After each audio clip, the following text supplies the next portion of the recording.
We're back. John, we're back. Welcome back. It feels like it's been like Welcome back to us. forever. It feels forever. So we were talking. Feels like it's been eons. Yeah, well, we were talking. I had a trip this weekend and then you had stuff going on. But I went and saw our favorite celebrity this weekend. So I Who's that, texted, I, Tommy? I texted Scott on Friday. I was like, look, dude, I'm not going to ask you for an autograph, but I may save a check stub or two.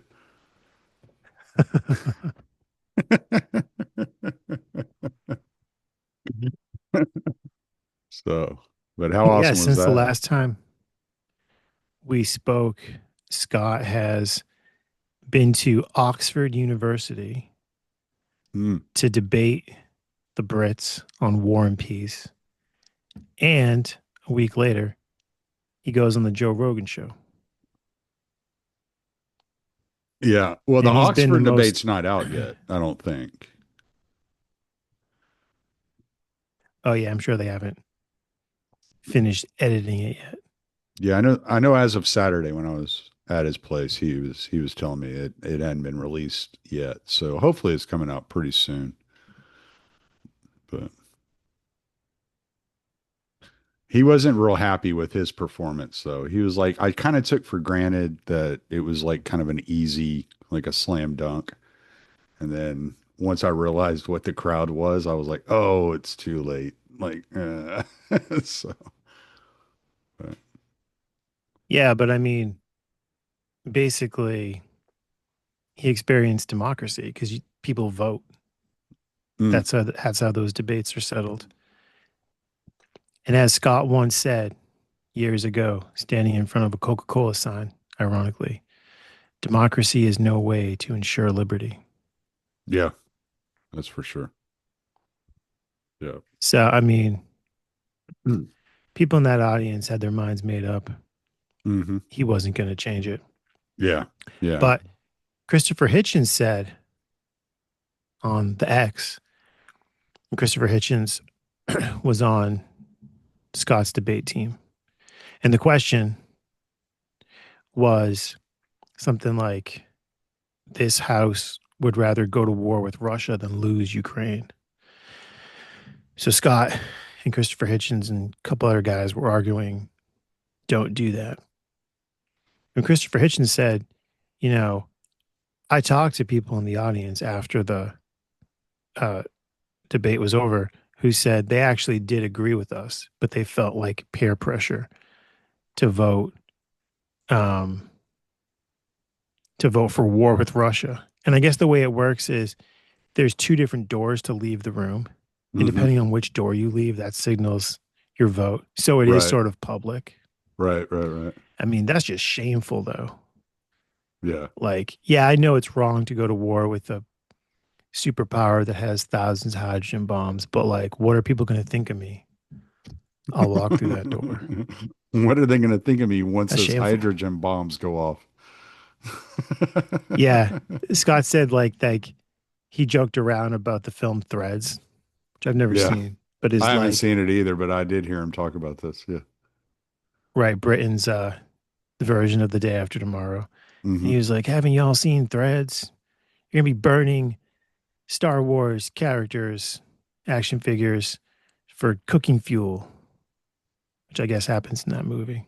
Yeah. And he started off by referring to Britain's Airstrip One, which he said no one thought that was funny. And, you know, quite possibly these people aren't even familiar with their own literature. And they haven't read 1984. Or they just have no sense of humor. Yeah. I think it might be a combination of both. Yeah. But that was his basic thing. He was like, But he also told me, he said most of the people in the room weren't actually British. He said these were people from other nations closer to the Middle East that just happened to be attending Oxford. So that might be part of the issue too. that's true.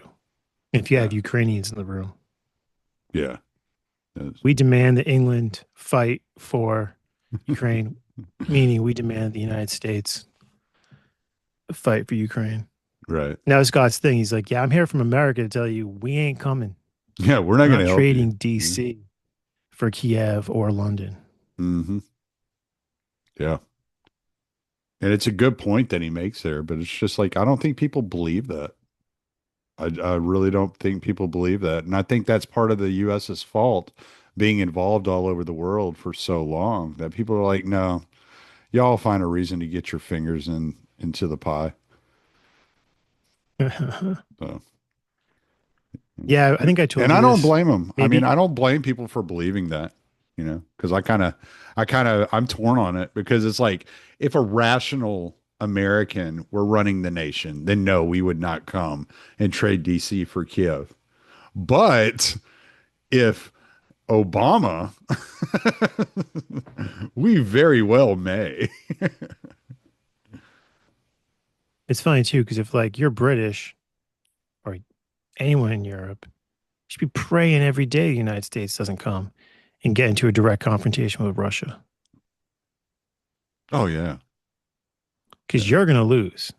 Well, 100% the you're gonna lose. likelihood is there going to be a lot of casualties on the friendly side caught by friendly fire by mistake because it kind of becomes indiscriminate at some point in time and you're just bombing potential targets.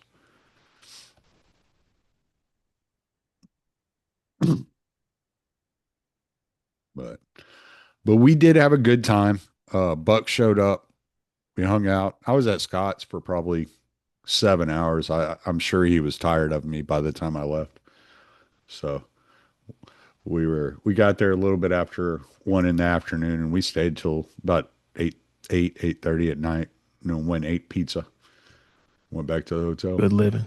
Yeah, not bad. It was fun. It was a good vacation. It was my wife had deserved a getaway, and I was like, well, we keep telling Scott that we're going to come see him. So you want to go see Scott? She was like, sure. And so we made arrangements for one of my boys to come down and watch the dogs and feed the chickens and water the plants. So we could get away and not feel like we were just completely shunning our responsibilities. So Outstanding. yeah, it worked out. But here we are in this long chapter that we're going to tackle. I think we're going to do half and half. I think we're going to tackle the first section today, and then we'll do the remaining smaller sections of this chapter next week. So I think A that's the wise best way to move. do it. Yeah, I think that's the best way to That's do it. strategery right there.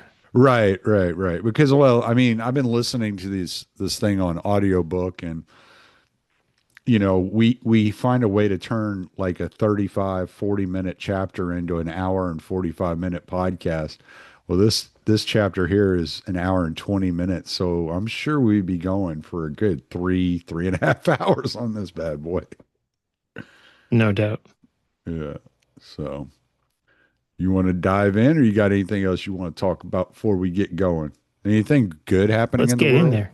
I haven't watched the news in months. Huh.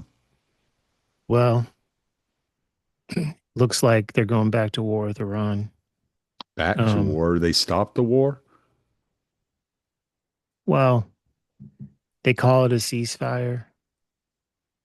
It's Yeah. like a, you know, Yeah. not exactly a ceasefire because people are still firing, but they've paused major combat operations.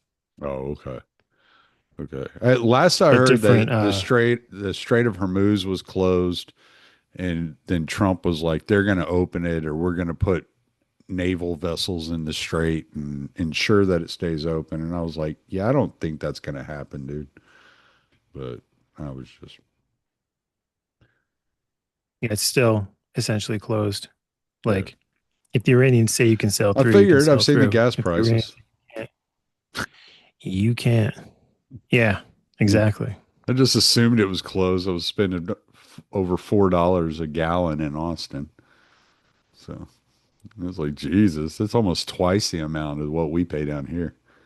And down here it's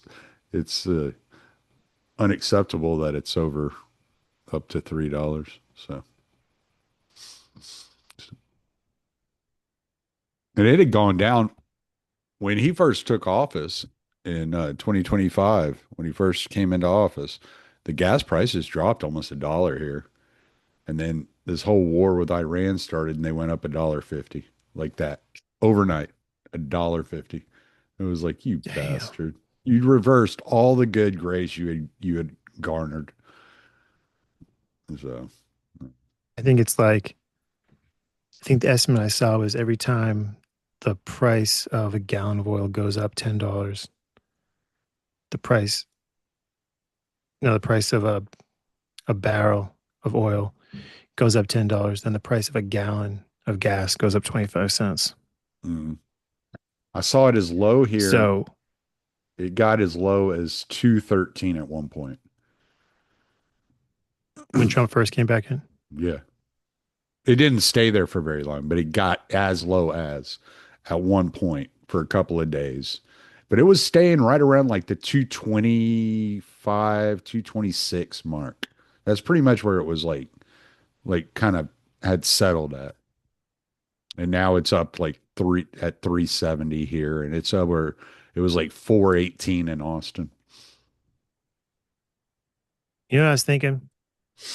I was thinking like if this was like an existential struggle that our nation was engaged in, if there really was another nation that was trying to destroy us Mm, and we were in this war of attrition and we were going to have to just pay for more expensive gas or walk more or have less food, like I'm a patriotic American, like I'd be willing to do that and I'd feel like proud and like, yeah, we're going to be, think you can hold out longer than us? No, we can hold out longer than you.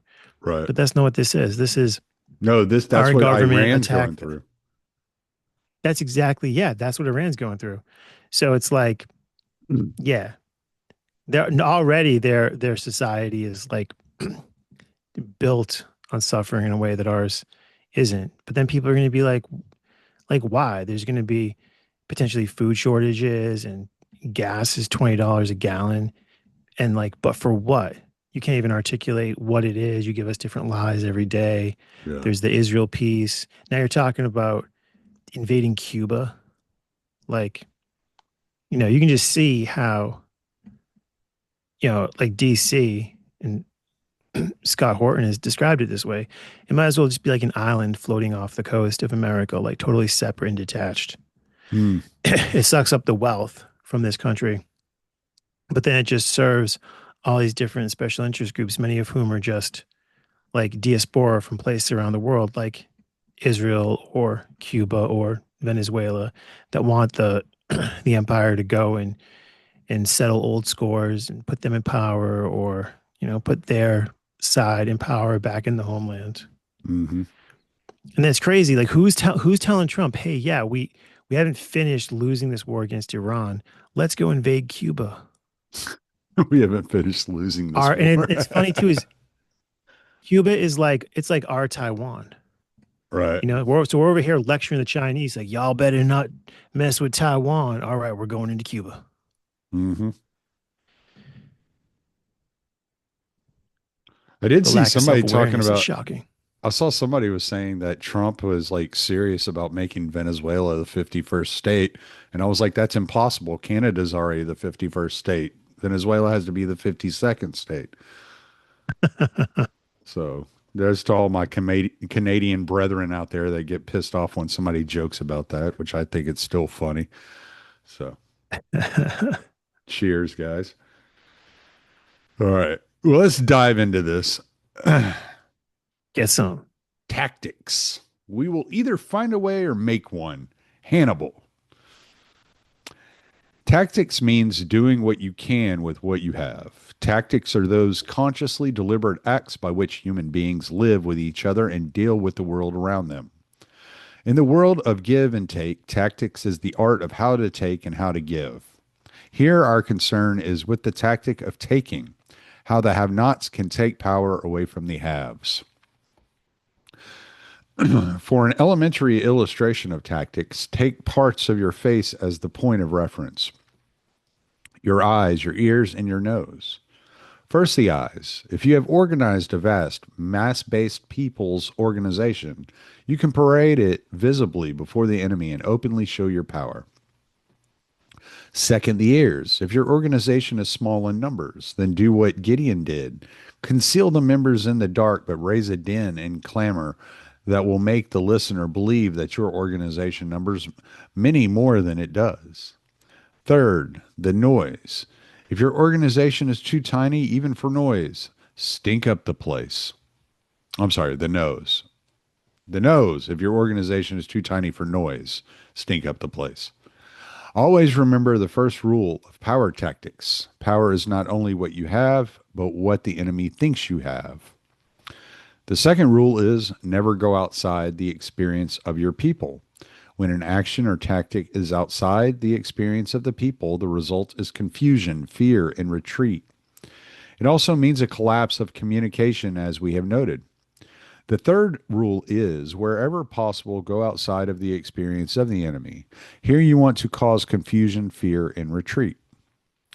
General William T. Sherman, whose name still causes a frenzied reaction throughout the South, provided a classic example of going outside the enemy's experience. Did you see how frenzy I was? Until Sherman, military tactics and strategies were based on standard patterns. All armies had fronts, rears, flanks, lines of communication, and lines of supply. Military campaigns were aimed at such standard objectives as rolling up the flanks of the enemy army or cutting the lines of the supply or lines of communication or moving around to attack from the rear.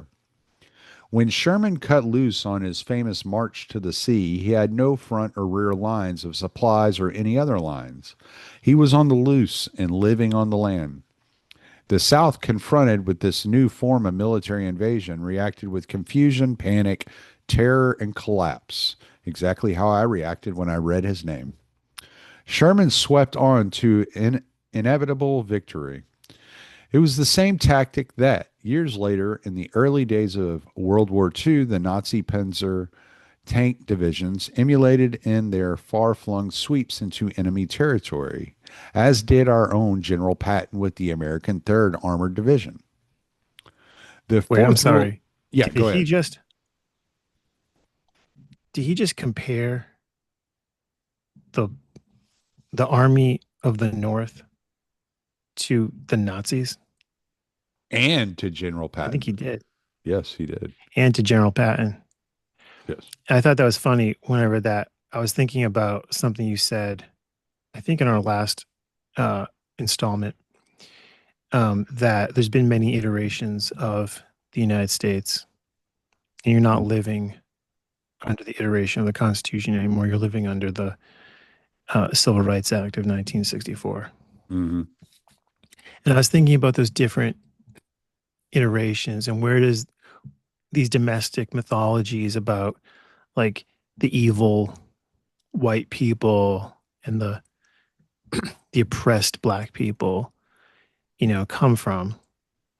And I'm thinking that part of it is from the Civil War, where there's kind of a narrative that like, look, there's the evil white people in the South.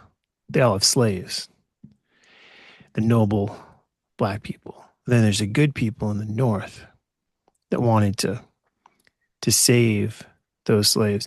And you see the Civil War invoked a lot, even like in contemporary rhetoric. People will say things like we should have exterminated the South, like we should have like been harder on them.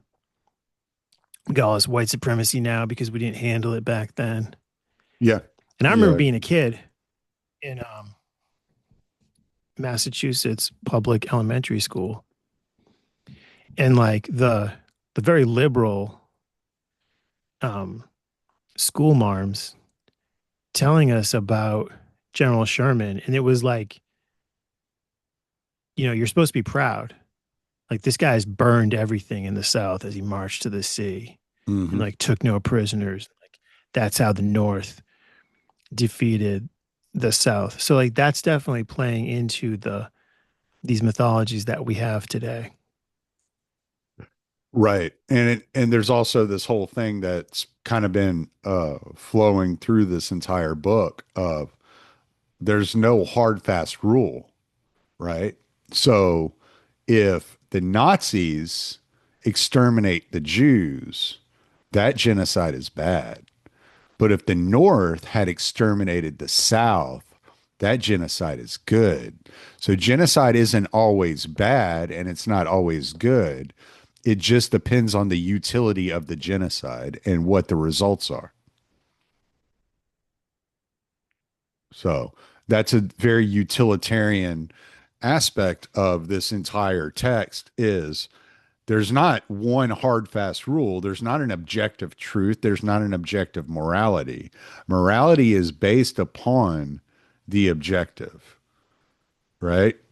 So if your objective is for for the United States to level out and create a stable foundation in which there are people that can uplift themselves up into the higher classes of society and into the wealthier classes of society, but to stabilize those wealthier classes. And if it takes stabilizing those wealthier classes entails allowing some upward momentum from the lower classes, then we can allow that upward momentum. And the point of this book is like, no, we need to stabilize the lower class as that upper class. And if that means that we have to allow some of that upper class to remain upper class in exchange for that upward momentum of the lower class, then that's okay. But it is not okay for the entire upper class to remain stable in their upper class society with only a few of the lower class in upward mobility. No, we got to have all of them move upward. And whatever that means is what it means. But the whole objective is to move the lower class to the upper class, to overthrow, to overturn, to flip the tables of the temple. That was a really nice turn of phrase. That morality is about, there's no objective morality. Morality is about the objective. Yeah. That was nicely said. Thought of it on the spot. Just came to me. Or as Socrates would say, I have a demon in my ear that whispers these things to me.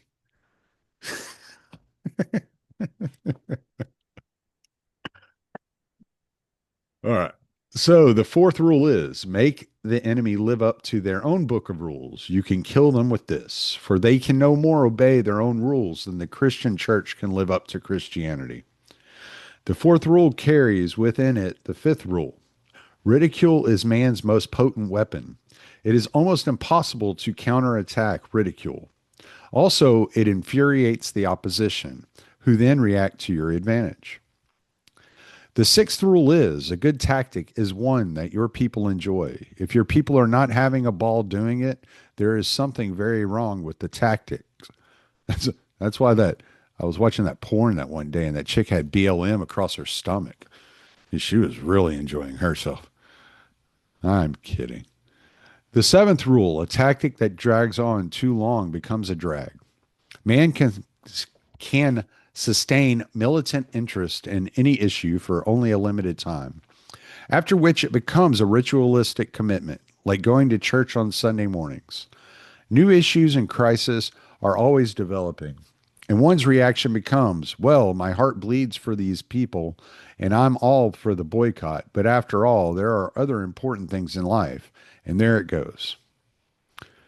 The eighth rule, keep the pressure on with different tactics and actions and utilize all events of the period for your purpose. The ninth rule, the threat is usually more terrifying than the thing itself. Well, it's actually your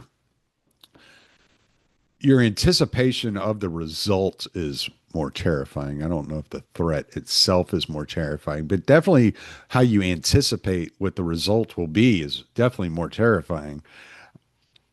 People go through life. You know, it's one of the core tenets I taught my children when I was raising them. And I was like, look, Courage is not the absence of fear, it's taking action despite the presence of fear. And because a lot of times the fear that you feel towards something is because of the unknown of what that something is. And it's usually like elevated by your imagination. And that anticipation of the potential horrific like result of this action is actually far worse than what actually happens. And it's usually not as bad as you think it's going to be. In the Game of Thrones books, Mm. the character Arya Stark, her sword fighting mentor, teaches her. He has some saying. It's like, "Fair cuts deeper than steel," and she always says that to herself when she's scared Mm. throughout the books.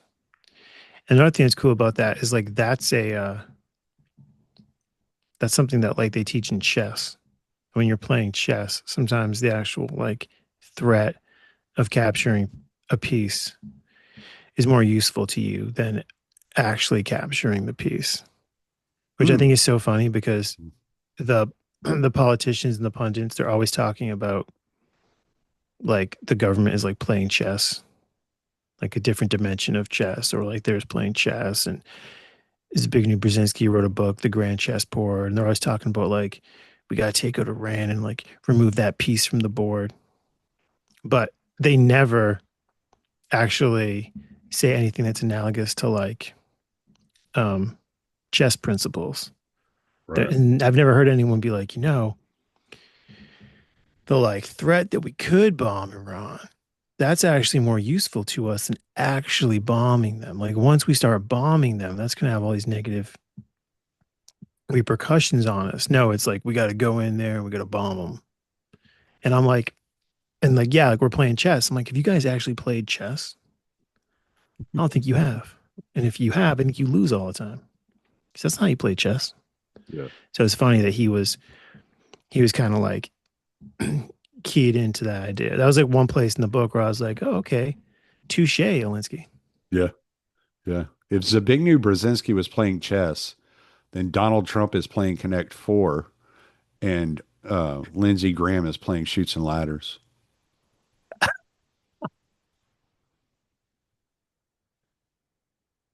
Would that mean that Biden is playing 52 pickup?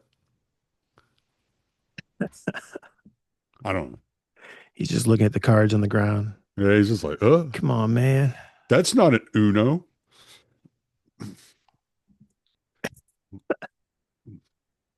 The 10th rule, the major premise for tactic is the development of operations that will maintain a constant pressure upon the opposition. It is this unceasing pressure that results in the reactions from the opposition that are essential for the success of the campaign. It should be remembered not only that the action is in the reaction, but that action is itself the consequence of reaction and of reaction to the reaction ad infinitum. The pressure produces the reaction, and constant pressure sustains action.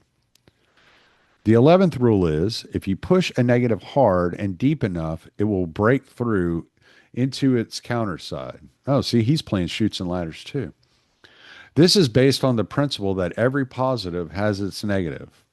We have already seen the conversion of the negative into the positive in Mahatma Gandhi's development of the tactic of passive resistance. One corporation we organized against responded to the continuous application of pressure by burglarizing my home and then using the keys taken in the burglary to burglarize the offices of the industrial area's foundation where I work. The panic in this corporation was clear from the nature of the burglaries, for nothing was taken in either burglary to make it seem that the thieves were interested in ordinary loot. They took only the records that applied to the corporation. Even the most amateurish burglar would have had more sense than to do what the private detective agency hired by that corporation did. The police departments in California and Chicago agreed that the corporation might just as well have left its fingerprints all over the place. This reminds me of a story I heard in Houston years ago, probably like 15, 20 years ago. So there was this Dude, he had left his car running when he ran into the gas station to grab a Coke. He ran in, grabbed a Coke, came back, and somebody had stolen his car. And so he called the police, filed a report, et cetera, et cetera. Got a ride home, went home that night, woke up the next morning, walked outside, and his car was sitting in the driveway with the keys in it and a note that said, "Hey, man, I'm sorry I stole your car. I got down the road a ways and I realized I saw the pictures of your family and I realized I had stolen a real person's car and that this would be real detrimental to you. So I returned it and here is our two tickets to tonight's Houston Rockets game. And so for all the trouble that you had to go through." So that night, that guy took his wife to the Rockets game and they had a great time. And he came home and the whole house was wiped out. The dude had made copies of all his keys and freaking brought the car back, dropped two Rockets tickets off, and went in there and stole everything out of his house while they were at the Rockets game. Damn. Yeah. So never trust a thief, fellas.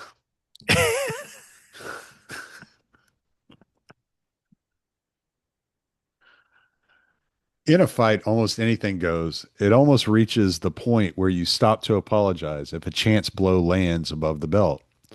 When a corporation bungles like the one that burglarized my home and office, my visible public reaction is shock, horror, and moral outrage. In this case, we let it be known that sooner or later it would be confronted with this crime as well as with a whole series of other derelictions before a United States Senate subcommittee investigation. Once sworn in with congressional immunity, we would make these actions public.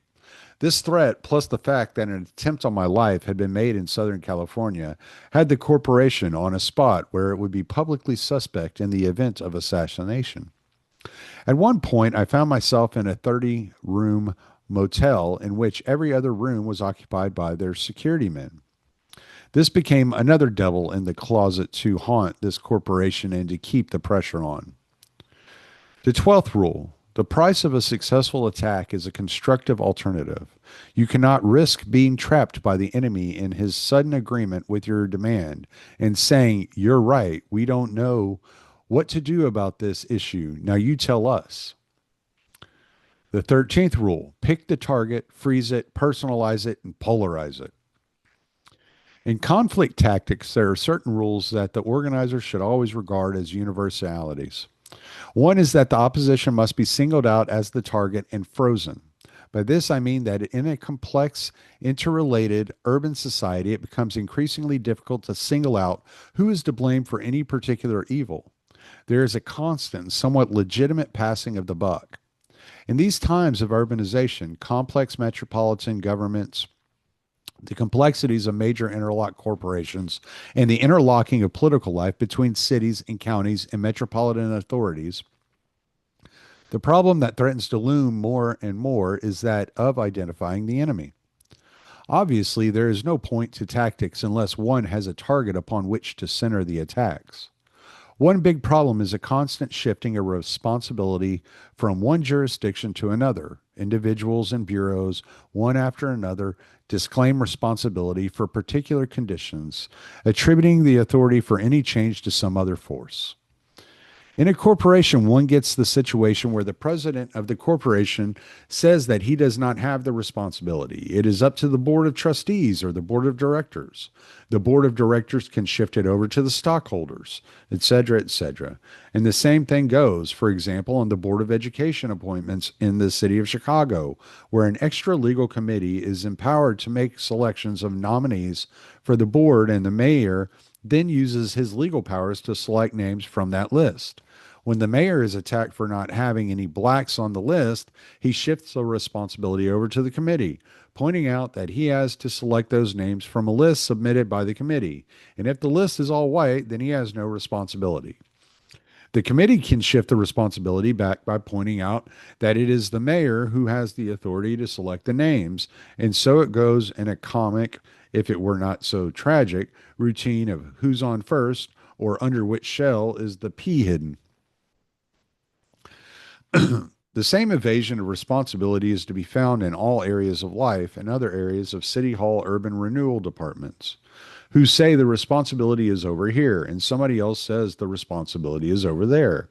The city says it is a state responsibility and the state says it is a federal responsibility, and the federal government passes it back to the local community and on ad infinitum. It should be borne in mind that the target is always trying to shift responsibility to get out of being the target.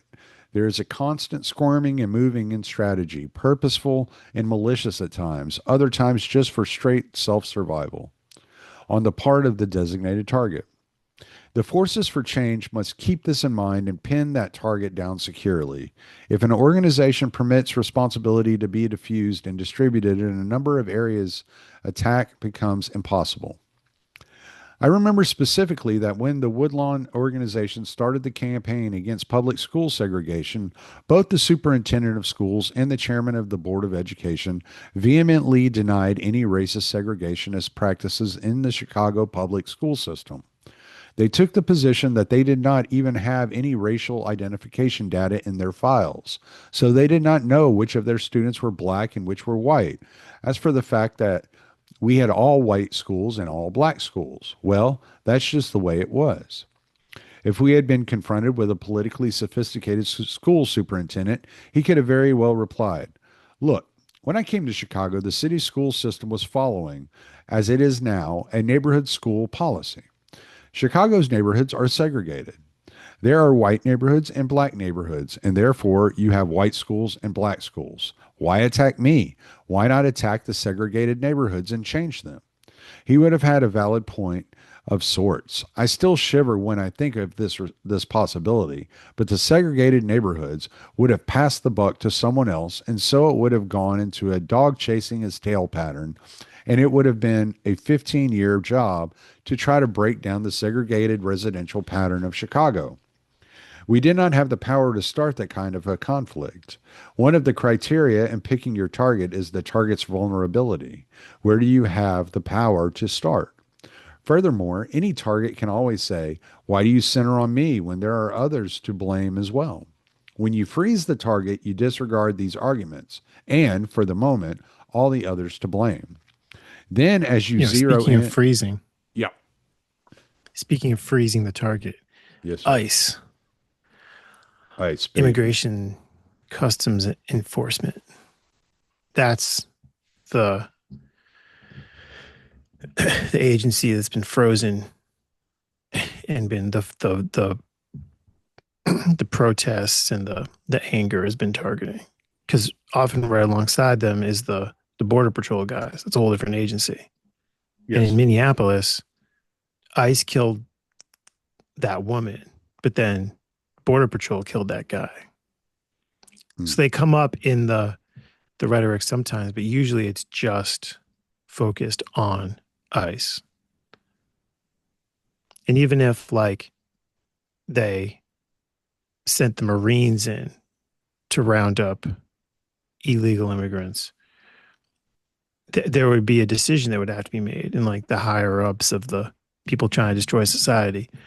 Are we going to shift to demonizing the Marines? That's the military. People kind of view that as sacred. Or we're going to keep it on ICE and kind of blame them and vilify them, even when they're not the ones that did it. You put ice on ice. They froze ICE. And ICE is like, hey, why are you mad at us? We're just trying to remove these violent rapists from the neighborhoods. What the hell? And ice is like, "We're freezer burn. Please stop freezing us."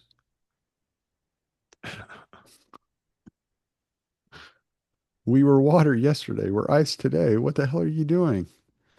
We can't take it any colder. It's just, we've taken it as cold as we can."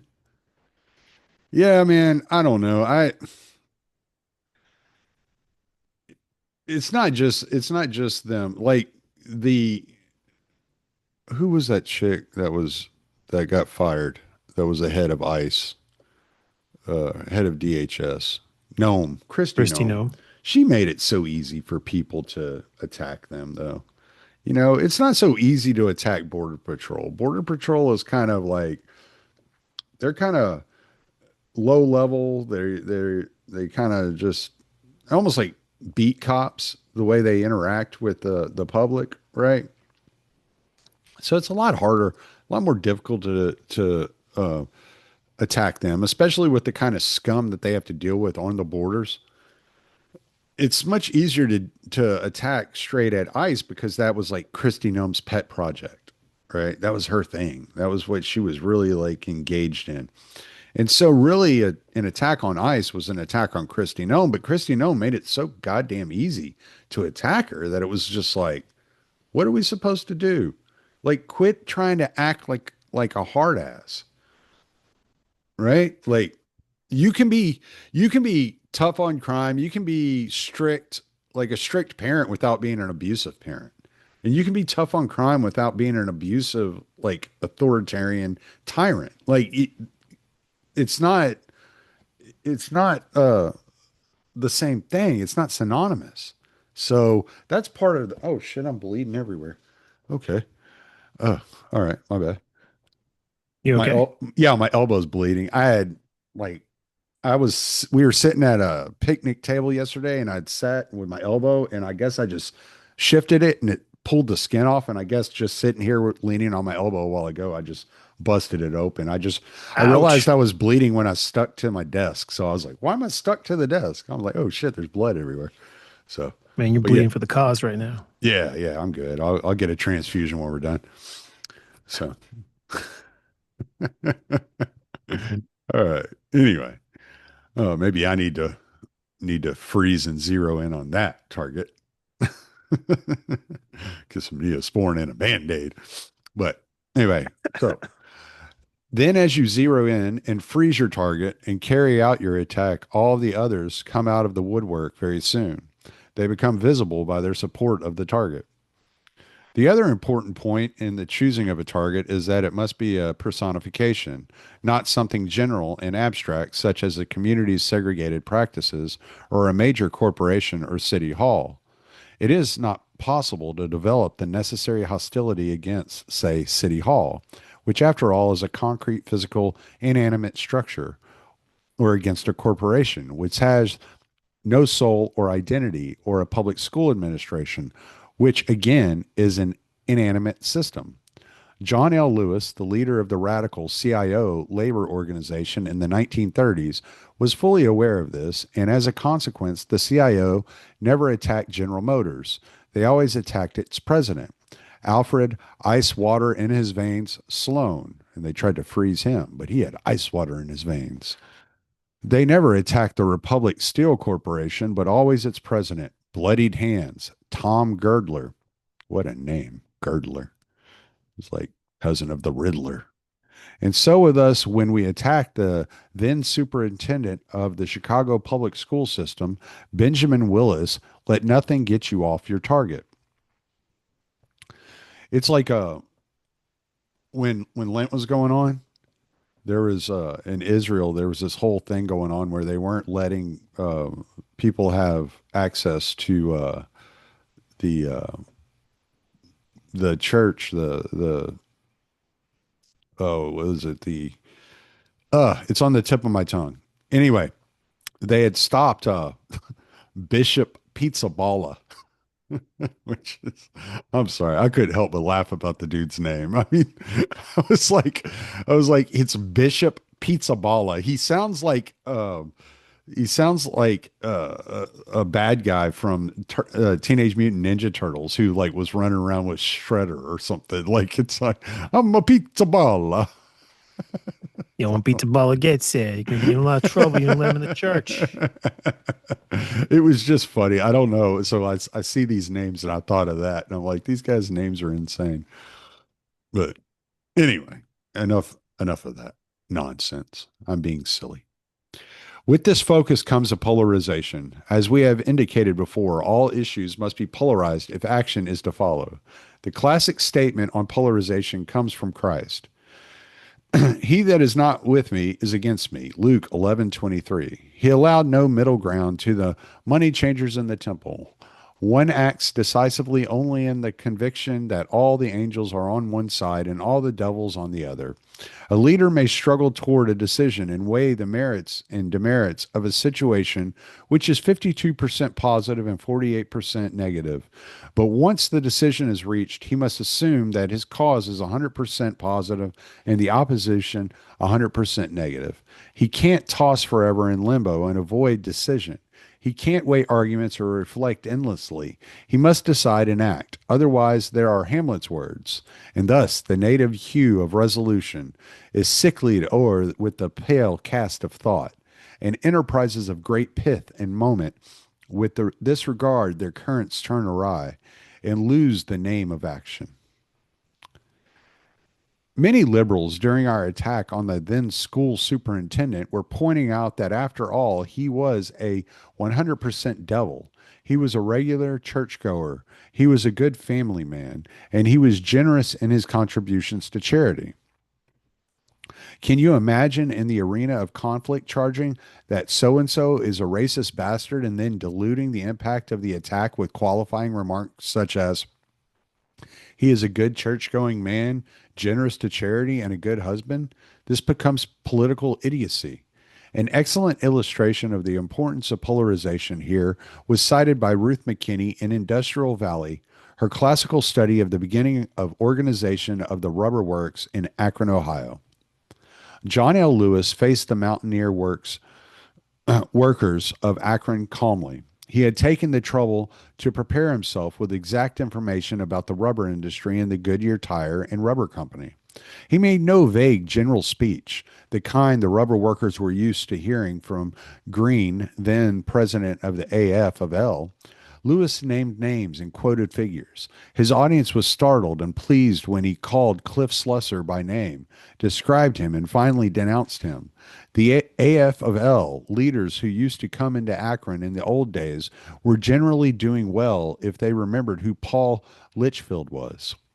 The Lewis speech was a battle cry, a challenge. He started off by recalling the vast profits the rubber companies had always made, even during the deepest days of the Depression.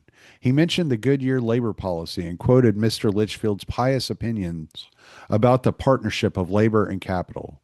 What, he said in his deep, passionate voice, have Goodyear workers gotten out of the growth of the company? His audience squirmed in its seats, listening with almost painful fervor. Partnership, he sneered. Well, labor and capital may be partners in theory, but they are enemies in fact. The rubber workers listened to this with surprise and great excitement. William Green used to tell them about the partnership of labor and capital nearly as eloquently as Paul Litchfield. Here was a man who put into words what eloquent and educated and even elegant words, facts they knew to be true from their own experience. Here was a man who said things that made real sense to a guy who worked on a tire machine at Goodyear. Organize, Lewis shouted, and his voice echoed from the beams of the armory. Organize, he said, pounding the speaking pulpit until it jumped. Organize. Go to Goodyear and tell them you want some of those stock dividends. Say, so we're supposed to be partners, are we? Well, we're not. We're enemies. The real action is in the enemy's reaction. The enemy properly goaded and guided in his reaction will be your major strength. Tactics like organization, like life, require that you move with the action.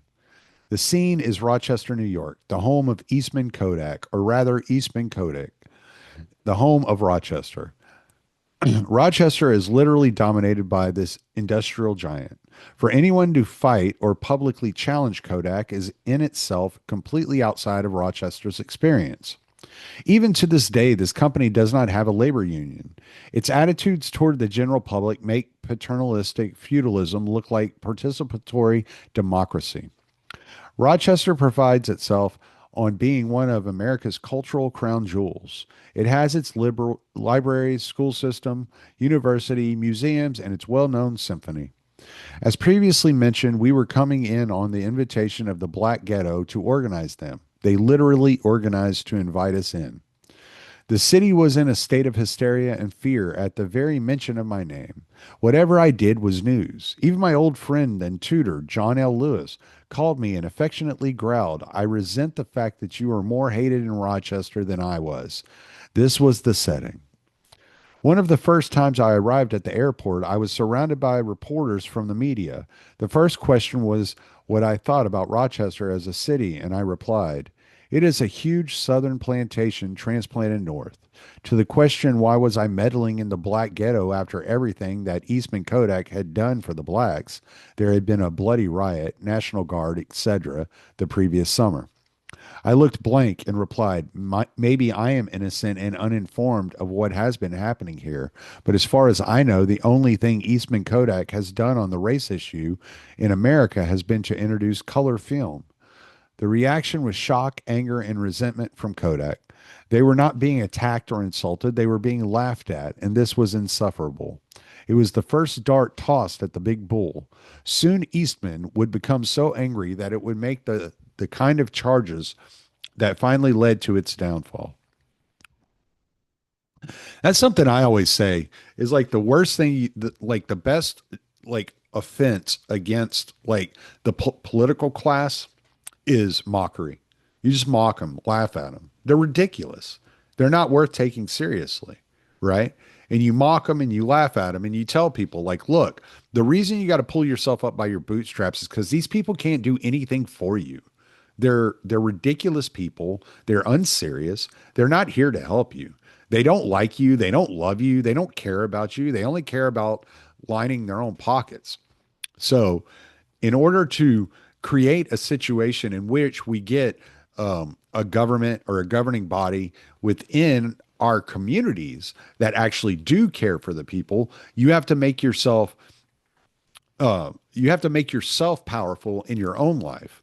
Therefore, you have the confidence to actually discuss these projects with those that can make these projects happen.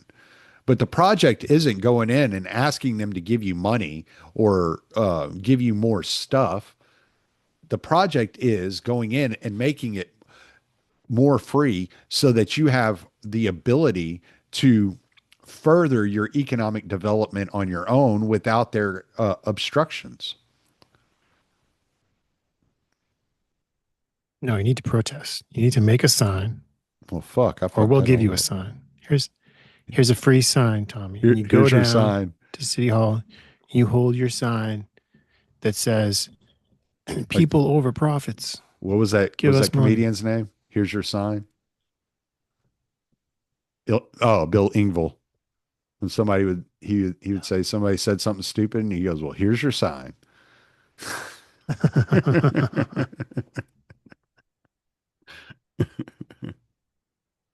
Yeah, I don't know, man. I that's just the way I look at it. It's like if you if you have a society of people that have bettered themselves and made themselves trustworthy and responsible, then the government will reflect the society that you've created.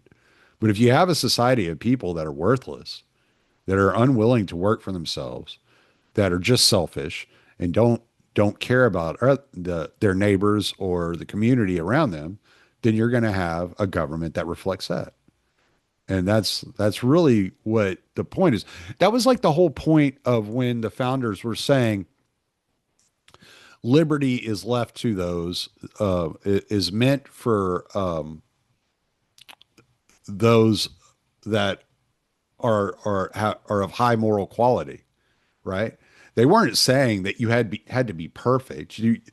When they said a virtuous people, they weren't saying a perfect people. They were saying a people that communicate and cooperate in in a way that is honest and charitable with their neighbors.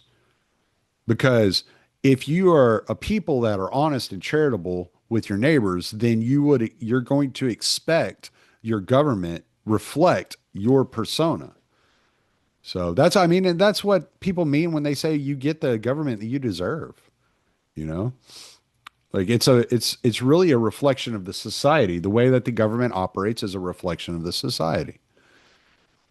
And the more corrupt and debauch and degenerate that society gets, the more corrupt, debauch, and degenerate the government gets. Because look at the pool of people you have to pull from. I don't know. It's just it makes sense to Bill me. makes sense to me too. Bill Bupert, our military affairs analyst Yeah. at the Libertarian Institute, he likes to say diversity plus proximity equals violence. Mm. I really like that equation. I've been thinking about that a lot. And that just to me that tracks through like the deep history of the species. When you have this tribe and this other tribe and they're near each other, you can expect violence. Yeah.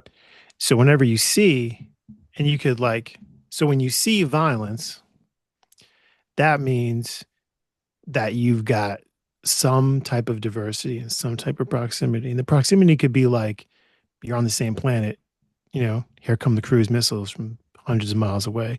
Or it could mean you're in the same bar room and you're a different race or a different class or just different individuals with just beef for whatever reason.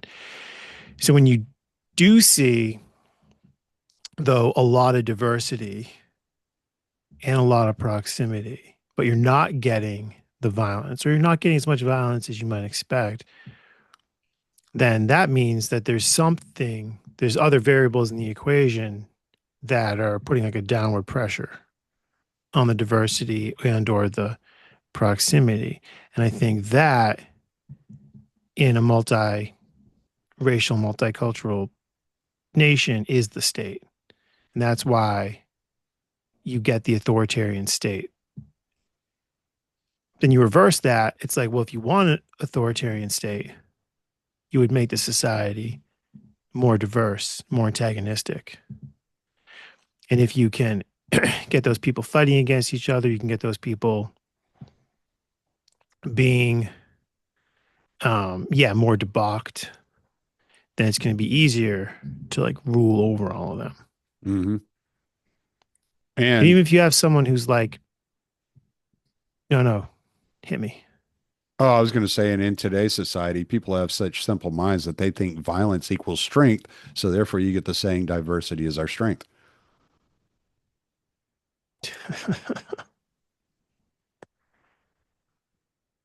But Yeah, for the contemporary left, words are violence.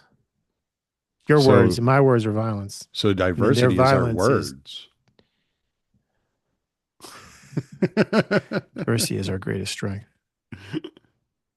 And strength is I like violence. that because And words are violence. So if uh, words and strength are violence, then hey,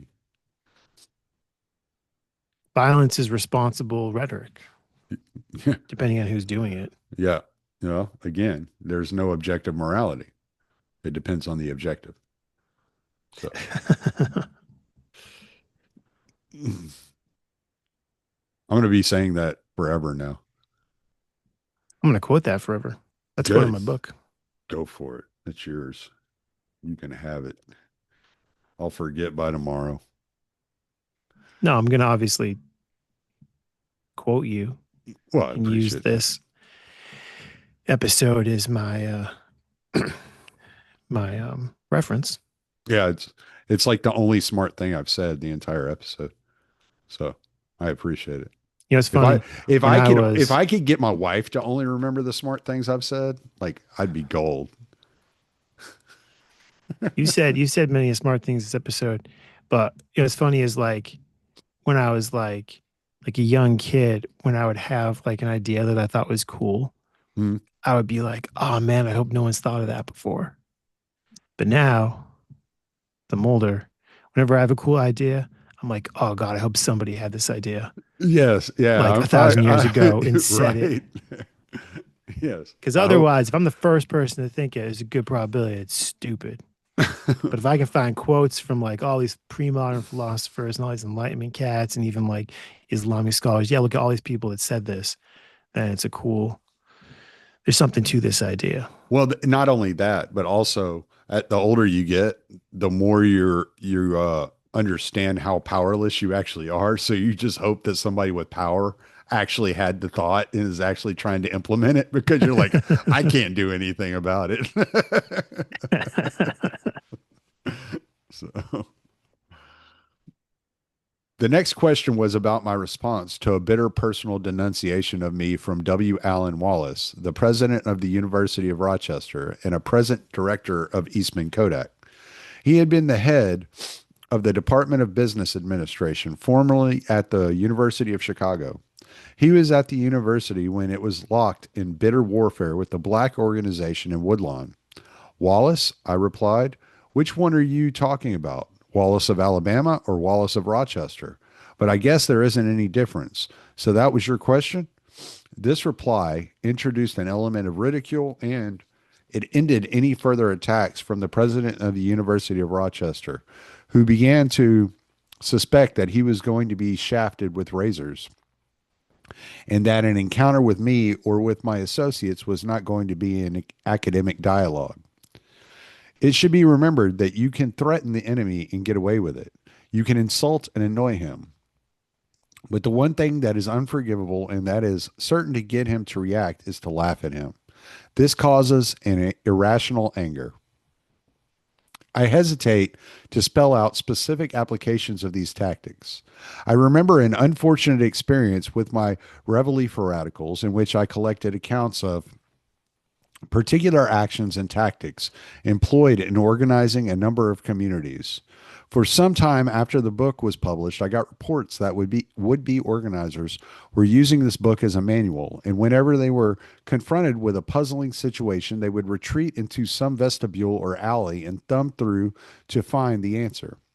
There can be no prescriptions for particular situations because the same situation rarely recurs, any more than history repeats itself. People, pressures, and patterns of power are variables, and a particular combination exists only in a particular time. Even then, the variables are constantly in a state of flux. Tactics must be understood as specific applications of the rules and principles that I have listed above. It is the principles that the organizer must carry with him in battle. To these, he applies his imagination and he relates them tactically to specific situations. For example, I have emphasized and re-emphasized that tactics means you do what you can with what you've got, and that power in the main has always gravitated towards those who have money and those whom people follow. The resources of the have-nots are no money and lots of people. All right, let's start from there. People can show their power by voting. What else? Well, they have physical bodies. How can they use them? Now a melange of ideas begins to appear. Use the power of the law by making the establishment obey its own rules. Go outside the experience of the enemy. Stay inside the experience of your people. Emphasize tactics that your people will enjoy. The threat is usually more terrifying than the tactic itself. Once all these rules and principles are festering in your imagination, they grow into a synthesis. I suggest that we might buy 100 seats for one of Rochester's symphony concerts. We would select a concert in which the music was relatively quiet. The 100 blacks who would be given the tickets would first be treated to a 3-hour pre-concert dinner in the community, in which they would be fed nothing but baked beans, and lots of them. Then the people would go to the symphony hall with obvious consequences. Imagine the scene when the action began. The concert would be over before the first movement. If this be a Freudian slip, so be it. Let's examine this tactic in terms of the concepts mentioned above. First, the disturbance would be utterly outside the experience of the establishment, which was expecting the usual stuff of mass meetings, street demonstrations, confrontations, and parades. Not in their wildest fears would they expect an attack on their prized cultural jewel, their famed symphony orchestra. Second, all of the action would ridicule and make a farce of the law, for there is no law, and there probably never will be, banning natural physical functions. Here you would have a combination not only of noise but also of odor, what you might call natural stink bombs. Regular stink bombs are illegal and cause for immediate arrest, but there would be absolutely nothing here that the police department or the ushers or any other servants of the establishment could do about it. The law would be completely paralyzed. People would recount what had happened in the symphony hall, and that the reaction of the listener would be to crack up in laughter. It would make the Rochester Symphony and the establishment look utterly ridiculous. There would be no way for the authorities to cope with any future attacks of a similar character. What could they do? Demand that people not eat baked beans before coming to a concert? Ban anyone from succumbing to natural urges during the concert? Announce to the world that concerts must not be interpreted by farting? Such talk would destroy the future of the symphony season. Imagine the tension at the opening of any concert. Imagine the feeling of the conductor as he raised his baton. With this would come Thanks. huh? So, well, obviously, what they would do is they would ban unaccompanied teenagers. But what's funny about this part is like these people are really not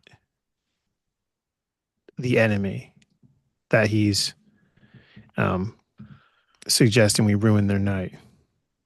And I don't know, I think maybe I said this in a previous episode, but there's that saying you can always hire one half of the poor to kill the other half, Mm. which I think is stupid. I mean, I'm sure it has like some truth to it. But like really, if you're like hiring people to kill the poor, you're hiring a small percentage of the middle class. And so like the people who would be like the true enemy of like Alinsky and his compatriots would be like counter-revolutionary, like middle class people who've got more of like a sort of like a Leninist pattern to their background. And this kind of like tactic, let's go ruin the symphony, is just gonna like give like rhetorical purchase to those counter-revolutionaries to like go to these like nice benevolent uh pillars of the community and be like, yeah, you really need to fund our death squads. And I think part of what's going on with Linsky, he's like so bought in that like money is power and it's the corporations that are so evil that he can't really just like see like raw state power as like the fundamental thing that he should be going for. Like if Lenin met him, Lenin would be like disgusting. Well, the thing about people like this, and you and I have engaged with people that think this way on social media before, is they always point at the haves versus the have-nots, but they do believe that the have a little want mores are just as much of a threat to them as the haves, because the have a little want mores are interested in upward mobility and becoming a have, right? So if you're like me and you've worked your way up through hard work and determination, and it's taken me, 30 years or whatever to get to the position I'm in, even though I'm not really wealthy by any American standards. I mean, if you look internationally, I'm definitely a lot wealthier than people in third world nations are. They would consider me an enemy because I'm not interested in pointing the finger and blaming those that have wealth for my problems. I'm interested only in bettering my circumstances. And that, to me, in my opinion, that does not depend on another person. That depends only on me. Right. And so they would look at me as just as much of an enemy as Elon Musk, not for the same reasons, but they would have just as much disdain for me as they do for him. Right. So it's kind of a ruse the way he talks about this, because in that crowd at the symphony, just like once a year I bring my wife to the ballet, there's going to be a middle class family that just enjoys one night at the symphony every year, and their night was ruined. And that could have been 2 or 3 months of savings to put themselves in a position, this man could take his wife out to a nice symphony and sit there and enjoy the music, and their night's ruined because some activists had it out in their minds that everybody in this audience is to blame for their problems.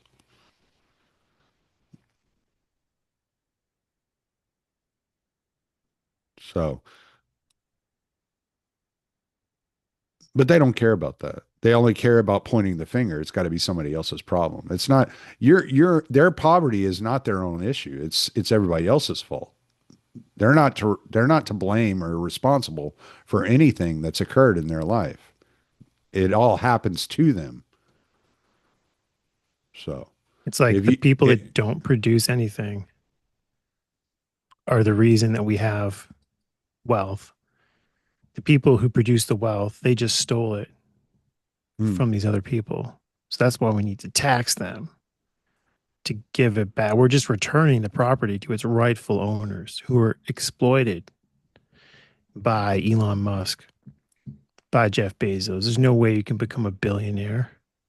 right. Um, as AOC recently said, there's no way you can become a billionaire There's without not. doing some evil shit. It's funny. Someone I mean, if they had keep it was a printing compliment. money, everybody's going to be a billionaire. Someone did like someone on X had a compilation of Bernie Sanders um, tweets or posts over the years. It was like five of them, and it's like um, millionaires need to pay their full share, and then like millionaires are a danger to the democracy, and like a bunch of them all about millionaires. And then it's like on this date, Bernie Sanders became a millionaire, and his very next post is, "We got to do something about these billionaires." Yeah. Yeah. He used to say millionaires and billionaires. And then as soon as he became a millionaire, it was just billionaires. But their whole presupposition when they're looking at life, they look at life as happening to you. Like you're not interacting, you have no say in the way your life goes. It happens to you. You are a victim of the result. You're either a victim or you're a chance recipient of the goods of life. Like they don't believe that these people have accomplished anything in order to earn the lifestyle they have. They think that life is something that happens to people and that it's just by chance, by luck, that some people are billionaires and some people are impoverished. That is their entire worldview. And if you look at life as happening to you, then you're paralyzed to do anything about it. So what can you do about it? Well, you can organize and you can threaten the wealthy to give you their stuff. Gives me that. Expand? That's a classic phrase people use on the X to refer to people who demand taxpayer money Oh. or things from the government. Like instead of like gives me that, it's gives me that Oh, got you, got you, got you. with a bit of a I thought you said Ismadek. I was like, what the hell's an Ismadek? I don't know, but gives me that is give me that. Yeah, I got you. Got you. Um, no, it's what's like something about this like the whole project that I find funny is like Alinsky's project is where like with like a you're organizing the workers and it's like oh like we it's like this company has managers and it has workers and they're enemies and like the managers are backed by the capital and labor are enemies. So what we want to do is we want to take the workers and make them the managers. And it's like, are you going to make the managers the workers? So you'll still have workers and managers, but except now Well, the managers are stupid. well, and these people have never had jobs. They're community organizers and they've never done anything else other than community organize. So they don't even know what the interactions between a manager and employee are, right? If you're an exceptional employee and you're specialized at your skill, your manager respects you because your manager knows you know what you're doing. If you're a shitbag who just wants to sit around with his thumb up his ass and do nothing, then yeah, your manager's going to be a pain in your ass. I mean, it's just the way it goes. I'm sorry. I mean, what are we paying you for? We're not paying you to sit around with your thumb up your ass. There are only fans for that. So, with this world comes certain fallouts. On the following morning, the matrons. I was like Macron. Like I was like, what the fuck is Macron doing in this book? The matrons, to whom the symphony season is one of the major social functions, would confront their husbands, both executives and junior executives, at the breakfast table and say, "John, we are not going to have our symphony season ruined by those people. I don't know what they want, but whatever it is, something has got to be done, and this kind of thing has to be stopped." Lastly, we have the universal rule that while one goes outside the experience of the enemy in order to induce confusion and fear, one must not do the same with one's own people, because you do not want them to be confused and fearful. Now, let us examine this rule with reference to the symphony tactic. To start with, the tactic is within the experience of the local people. It also satisfies another rule, that the people must enjoy the tactic. Here we have an ambivalent situation. The reaction of the blacks in the ghetto, their laughter when the tactic was proposed, made it clear that the tactic, at least in fantasy, was within their experience. It connected with their hatred of Whitey. The one thing that all oppressed people want to do to their oppressors is shit on them. Here was an approximate way to do this. However, we were also aware that when they found themselves actually in the symphony hall, probably for the first time in their lives, they would find themselves seated amid a mass of whites, many of them in formal dress. The situation would be so much out of their experience that they might congeal and revert back to their previous role. The very idea of doing what they had come to do would be so embarrassing, so mortifying, that they would do almost anything to avoid carrying through with a plan. But we also knew that the baked beans would compel them physically to go through with the tactic regardless of how they felt. I must emphasize that tactics like this are not just cute. Any organizer knows, as a particular tactic grows out of the rules and principles of revolution, that he must always analyze the merit of the tactic and determine its strengths and weaknesses in terms of these same rules. Imagine the scene in the U.S. courtroom in Chicago's recent conspiracy trial of the Seven if the defendants and counsel had anally trumpeted their contempt for Judge Hoffman and the system. What could Judge Hoffman, the bailiffs, or anyone else do? Would the judge have found them in contempt for farting? Here was a tactic for which there was no legal precedent. The press reaction would have stunk up the judge for the rest of time. Another tactic involving the bodily functions developed in Chicago during the days of the Johnson Goldwater campaign. Commitments that were made by the authorities to the Woodlawn Ghetto organization were not being met by the city. The political threat that had originally compelled these commitments was no longer operative. The community organization had no alternative but to support Johnson, and therefore the Democratic administration felt the political threat had evaporated. It must be remembered here that not only is pressure essential to compel the establishment to make its initial concession, but the pressure must be maintained to make the establishment deliver. The second factor seemed to be lost to the Woodlawn organization. Since the organization was blocked in the political arena, new tactics and new arena had to be devised. O'Hare Airport became the target. To begin with, O'Hare is the world's busiest airport. Think for a moment of the common experience of jet travelers. Your stewardess brings you your lunch or dinner. After eating, most people want to go to the lavatory. However, this is often inconvenient because your tray and those of your seat partners are loaded down with dishes. So you wait until the stewardess has removed the trays. By that time, those who are seated closest to the lavatory have got up and the occupied sign is on. So you wait. And in these days of jet travel, the seatbelt sign is soon flashed as the airplane starts its landing approach. You decide to wait until after landing and use the facilities in the terminal. This is obvious to anyone who watches the unloading of passengers at various gates in any airport.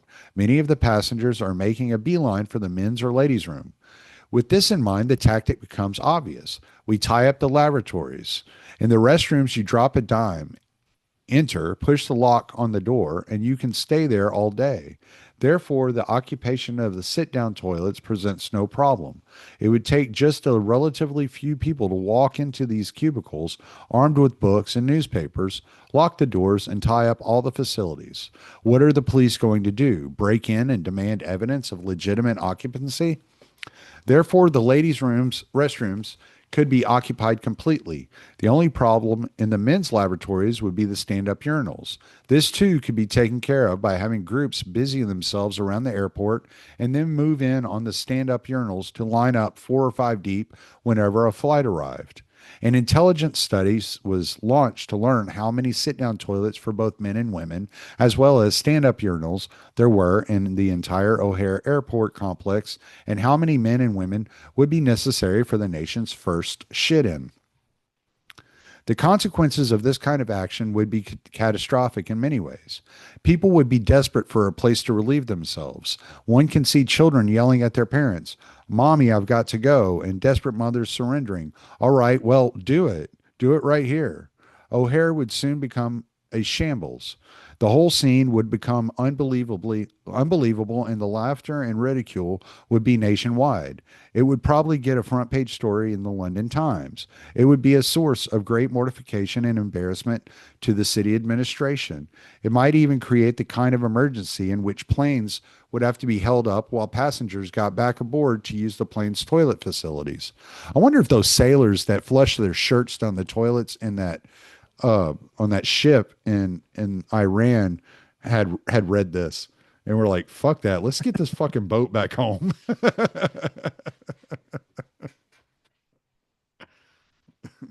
know what's funny is on the social media, you'll see people say things like the the blacks are the biological weapons of the Jews.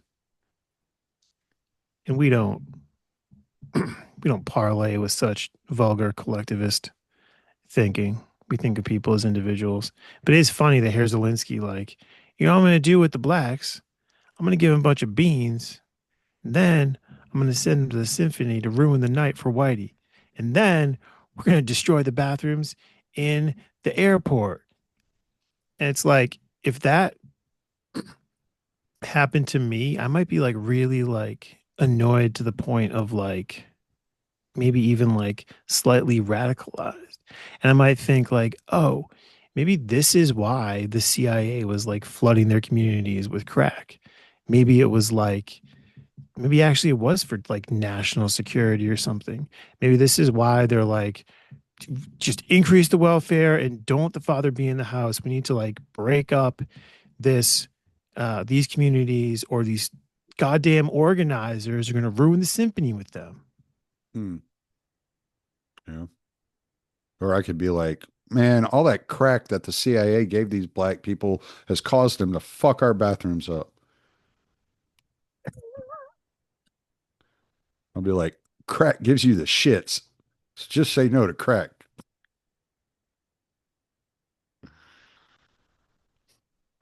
The threat of this tactic was leaked. Again, there may be a Freudian slip here. And again, so what?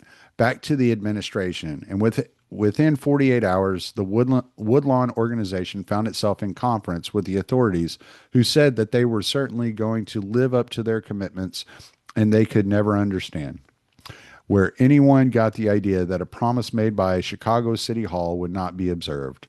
At no point then or since has there ever been any open mention of the threat of the O'Hare tactic. Very few of the members of the Woodlawn organization knew how close they were to writing history. With the universal principle that the right things are always done for the wrong reasons and the tactical rule that negatives become positives, we can understand the following examples. In its early history, the organized black ghetto in the Woodlawn neighborhood in Chicago engaged in conflict with the slumlords. It never picketed the local slum tenements or the landlord's office. It selected its blackest blacks and bussed them out to the lily white suburbs of the slum landlord's residence. Their picket signs, which said, "Did you know that Jones, your neighbor, is a slum landlord?" were completely irrelevant.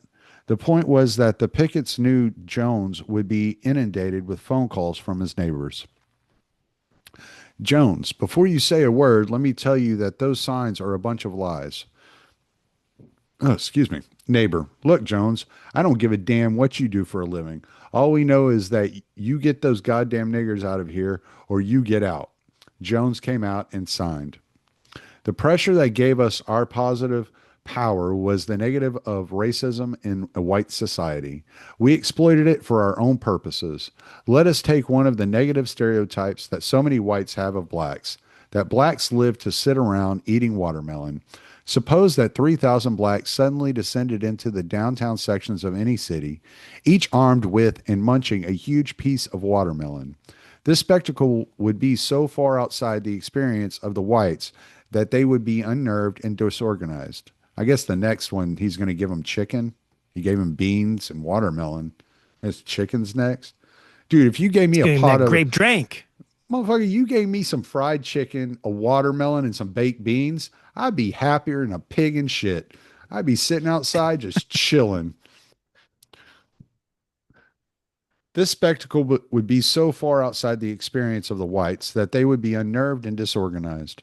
In alarm over what the blacks were up to, the establishment would probably react to the advantage of the blacks. Furthermore, the whites would recognize at last the absurdity of their stereotype of black habits. Whites would squirm in embarrassment, knowing that they were being ridiculed. That would be the end of the black watermelon stereotype. I think that this tactic would bring the administration to contact black leadership and ask what their demands were, even if no demands have been made. Here again is a case of doing what you can with what you've got. Another example of doing what you can with what you got is the following. I was lecturing at a college run by a very conservative, almost fundamentalist Protestant denomination. Afterwards, some of the students came to my motel to talk to me. Their problem was that they couldn't have any fun on campus. They weren't permitted to dance or smoke or have a can of beer. I had been talking about the strategy of effecting change in a society, and they wanted to know what tactics they could use to change their situation. I reminded them that a tactic is doing what you can with what you've got. Now, what have you got? I asked. What do they permit you to do? Practically nothing, they said, except, we can chew gum. I said, fine. Gum becomes the weapon. You get 200 or 300 students to get 2 packs of gum each, which is quite a wad. Then you have them drop it on the campus walks. This will cause absolute chaos. Why? With 500 wads of gum, I could paralyze Chicago, stop all the traffic in the loop. They looked at me as though I was some kind of a nut. But about 2 weeks later, I got an ecstatic letter saying, it worked. It worked. Now we can do just about anything so long as we don't chew gum. As with the slum landlords, one of the major department stores in the nation was brought to heel by the following threatened tactic. Remember the rule, the threat is often more effective than the tactic itself, but only if you are so organized that the establishment knows not only that you have the power to execute the tactic, but that you definitely will. You can't do much bluffing in this game. If you're ever caught bluffing, forget about ever using threats in the future. On that point, you're dead. There is a particular department store that happens to cater to the carriage trade. It attracts many customers on the basis of its label as well as the quality of its merchandise. Because of this, economic boycotts had failed to deter even the black middle class from shopping there. At the time, its employment policies were more restrictive than those of the other stores. Blacks were hired for only the most menial jobs. We made up a tactic. A busy Saturday shopping date was selected. Approximately 3,000 blacks, all dressed up in their good church-going suits or dresses, would be bussed downtown. When you put 3,000 blacks on the main floor of a store, even one that covers a square block, suddenly the entire color of the store changes. Any white coming through the revolving doors would take one pop-eyed look and assume that somehow he had stepped into Africa. He would keep right on going out of the store. This would end the white trade for the day. For a low income group, shopping is a time consuming experience, for economy means everything. This would mean that every counter would be occupied by potential customers, carefully examining the quality of merchandise and asking, say, at the shirt counter about the material, color, style, cuffs, collars, and price. As the group occupying the clerk's attention around the shirt counters moved to the underwear section, those at the underwear section would replace them at the shirt counter, and the personnel of the store would be constantly occupied. Now, pause to examine the tactic. It is legal. There is no sit-in or unlawful occupation of premises. Some thousands of people are in the store shopping. The police are powerless, and you are operating within the law. This operation would go on until an hour before closing time when the group would begin purchasing everything in sight to be delivered COD. This would tie up truck delivery service for at least 2 days, with obvious further heavy financial costs, since all the merchandise would be refused at the time of delivery. The threat was delivered to the authorities through a legitimate and trustworthy channel. Every organization must have two or three stool pigeons who are trusted by the establishment. These stool pigeons are invaluable as trustworthy lines of communication to the establishment. With all plans ready to go, we began formation of a series of committees: a transportation committee to get the buses, a mobilization committee to work with the ministers to get their people to their buses, and other committees with other specific functions. Two of the key committees deliberately included one of these stoolies each. I'm sorry. Let me go back. Two of the key committees deliberately included one of these stoolies each, so that there would be one to back up the other. We knew the plan would be quickly reported back to the department store. The next day, we received a call from the department store for a meeting to discuss new personnel policies and an urgent request that the meeting take place within the next 2 or 3 days, certainly before Saturday. The personnel policies of the store were drastically changed. Overnight, 186 new jobs were open. For the first time, blacks were on the sales floor and in executive training. This is the kind of tactic that can be used by the middle class too. Organized shopping, wholesale buying, plus charging and returning everything on delivery would add accounting costs to their attack on the retailer with the ominous threat of continued repetition. This is far more effective than canceling a charge account. Let's look at the score. Sales for one day are completely shot. Delivery service is tied up for 2 days or more, and the accounting department is screwed up. The total cost is a nightmare for any retailer, and the sword remains hanging over his head. The middle class, too, must learn the nature of the enemy and be able to practice what I have described as mass jujitsu. Who don't know jujitsu? Utilizing the power of one part of the power structure against another part. All You know right. what this all makes me think of? What's that? Makes me think of these teen takeovers. You seen these? Like the flash mob type stuff? Yeah. Like in in downtown areas of cities, all these teens will suddenly show up and take over and often start fighting each other. And it's like the watermelon thing made me think of that.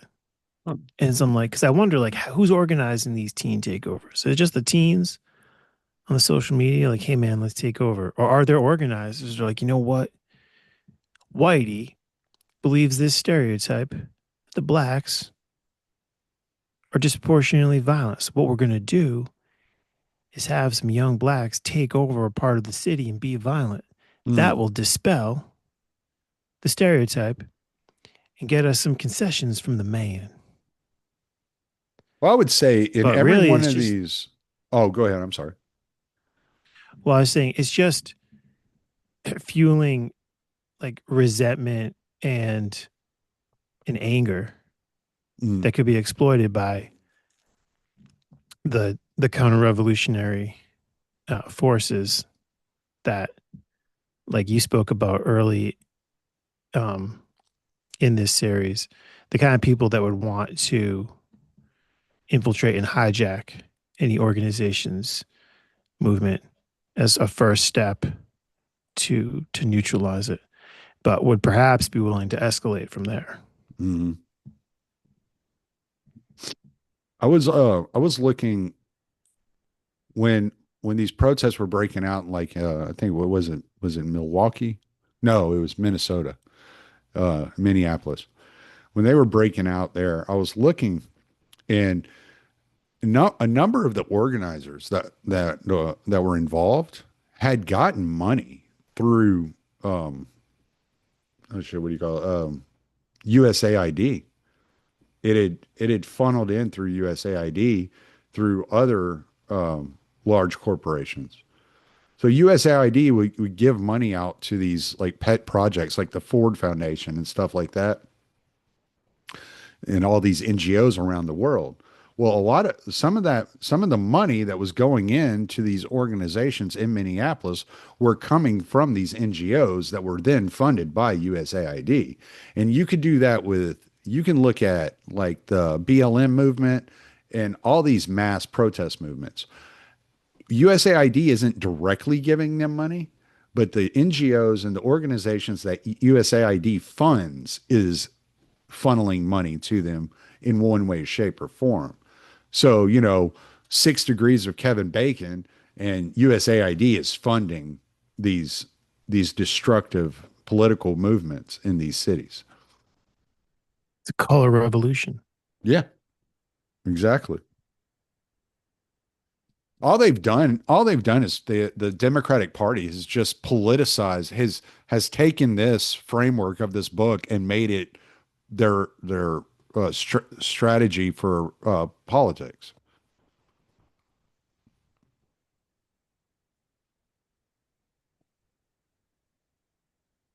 But well, I was going to stop there, and we will pick up on competition next week.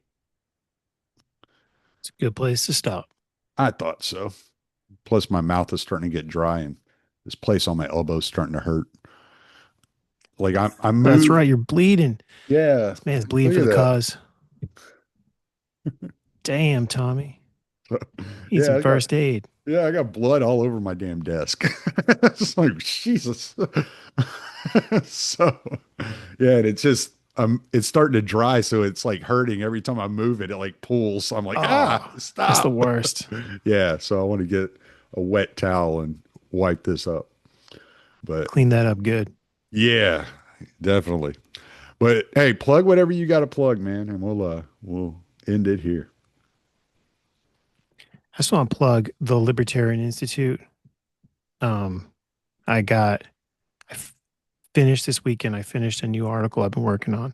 My follow up to a previous ICE article. And I realized I spent like, not like every day working on it, but I spent a lot of time over like a 2 month period, just reading a lot, talking to a lot of people. I even went and like cultivated some sources. And I'm really excited about it. I gotta like go through it, improve it and whatnot, but I'm gonna get it to Hunter tomorrow. Hunter Dorenz is my editor at the Institute. I'm really excited about it. And I realized that I would not have had the ability to uh, work on a piece like this and put so much into it if I hadn't been brought into the Institute by Scott Horton. So really appreciate that and really excited for everything that's going on with the Institute, all the new books that are coming out. Um, and Scott really taking off with Oxford University and Joe Rogan. So if anybody's looking to to donate to the cause of freedom, the Libertarian Institute is certainly a great spot to do that. Yeah, or go to the Scott Horton Academy and take some of his courses, all Oh, that. hell yeah. Scott Horton Academy is amazing. I've Yeah. seen I've seen most I've taken most of the courses and they're all bangers, really good. And there's gonna be consistently more Yep. added to it. So you get in with that lifetime subscription and you just got content forever. Yep. There you go. All right, man. Well, next week we'll have some more full contact Alinsky, but today I'm a Be little back at banged it with up. this Yeah, crazy fool, Olinsky. I got a little banged up in today's full contact match. So